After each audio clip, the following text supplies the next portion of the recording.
as you may know, I was banned entry into England by the illegitimate communist socialist Gordon Brown. Gordon Brown has made it almost illegal to speak English in England. He has made it almost illegal to say I am a proud Brit in Britain. He has pandered to the Pakistanis. He panders to Muslims. In fact, I have found secret emails where he says we need Michael Savage's name on that ban list to balance the list. The list consisted of Muslim murderers, Muslim terrorists, and Muslim gangsters. They are banned from England. And yet they put Michael Savage on a list of people banned in England in order to balance the list. He is a racist communist. And I have waited for the day that occurred last night. Something wonderful happened. Heaven opened up. Gordon Brown was out in the streets of England campaigning for the prime minister's job. Again, this bum was almost finished a year ago, but because of the ineptitude of the Conservative Party, because the Conservative Party in England is following the playbook of the Republicans in this country, instead of coming out strongly, they came out weakly. Instead of coming out passionately for nationalism, they came out against nationalism. And so the Conservatives who would have won fell way behind in the polls, and this loser, Gordon Brown, jumped up again. But all of a sudden, the real Gordon Brown, when the mask was taken off inside a car after he talked to a woman 69 years of age, he said something about her that was caught on an open microphone. Listen to clips 6, 7, and 8 right now. Another day on the campaign trail meeting ordinary voters. But in Rochdale, Gordon Brown hadn't reckoned on talking to Mrs. Gillian Duffy. No, I'm absolutely ashamed of saying I'm Labour. No, you mustn't be, because what have we done? We've improved the health service. We're financing more police, neighbourhood policing. But she wasn't having any of it and had more questions for the Prime Minister. How are you going to get us out of all this debt, Gordon? We've got a deficit reduction plan, cut the debt by half over the next 4 years. We've got the plans. You can't say anything about the immigrants because you're saying that you're but all these Eastern Europeans what are coming in. It did all end with a handshake and even a little joke before Mr. Brown got into his car. But he forgot the first rule of television. If you're wearing a microphone, the camera can hear you wherever you are. And just listen to what he said. It's a disaster. Well, just should never have put me with that woman. Whose idea was that? It was Sue, I think. It was just ridiculous. They will go with it. What did she say? Oh, everything. She's just a sort of bigoted woman that said she used to be Labour. I mean, it's ridiculous. I don't know why it's Despite the poor sound, Mr. Brown called it right. It was a disaster both for him and Labour. Calling Mrs. Duffy bigoted has deeply upset her. Her reaction speaks for itself. You're joking. Mrs. Duffy was then shown the footage for herself in the satellite truck. Well, it shut me down completely. All right, so that's the end of the Labour Party. Finally, the mask was ripped off another drugged-up, illegitimate Labour socialite, just like the mayors of half the cities of this country and 90% of the congressmen. America, stand up and take your country back. Savage.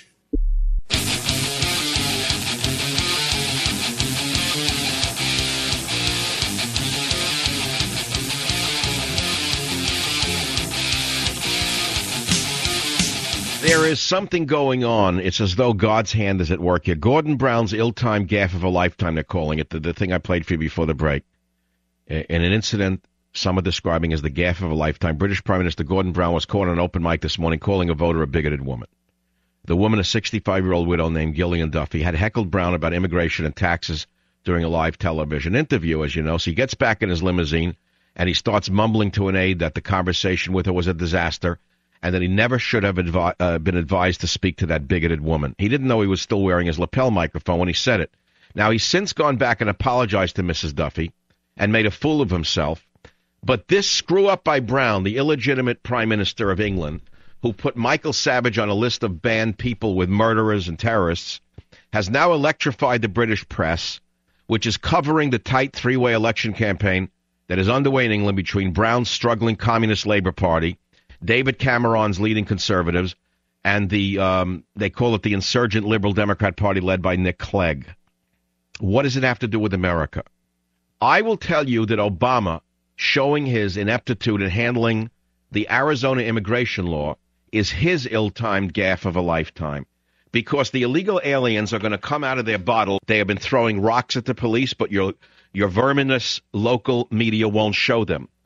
Your vermin in the local television crews are told to turn the cameras off when the peace-loving Hispanic mobs throw rocks and chase the police.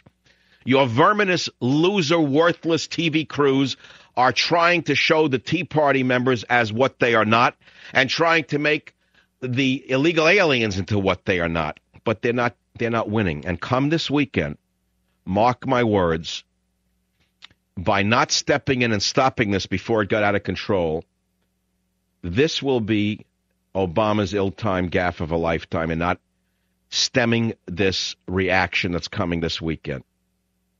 He could have stepped in. He could have handled it diplomatically, and Obama could have said, well, I disagree with the law in Arizona.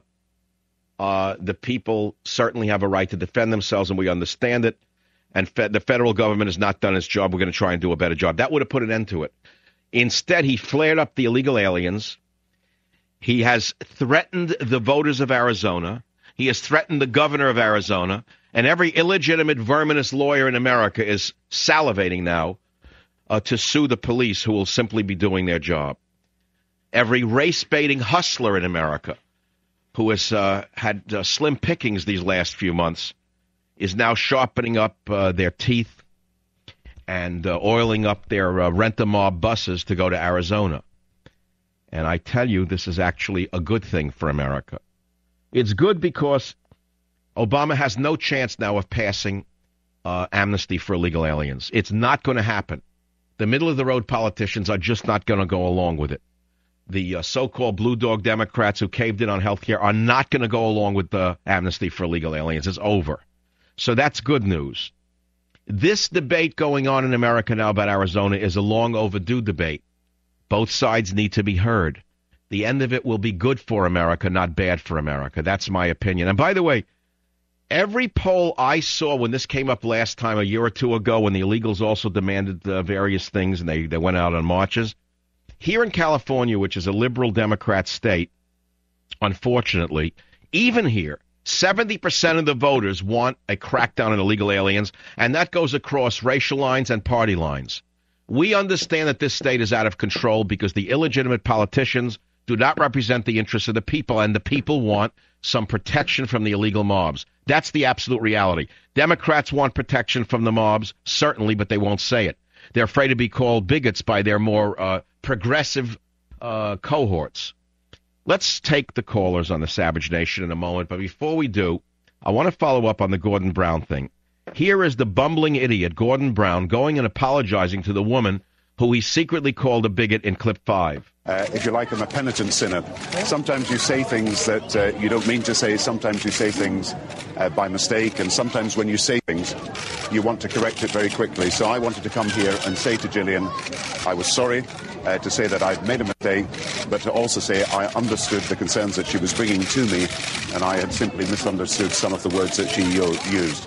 So I've made my apology. I've come here. It's been a chance to talk to Gillian about her family and about her relatives and about her own history and what she has done. But most of all, it's a chance for me to apologise and say sorry, and to say that sometimes you do make mistakes and you use wrong words. And once you've used that word and you've made a mistake, you should withdraw it and say profound apologies, and that's what I've done. From Winston Churchill to Gordon Brown in 2 generations, look what happened to England. Take a look at what happened to that country. From an articulate leader, Winston Churchill, to a bumbling, it sounds to me, a guy on, I don't know what his doctor put him on, but whatever he put him on, he's got to understand it's making him repeat the broken record, over and over again. All right, I made my point.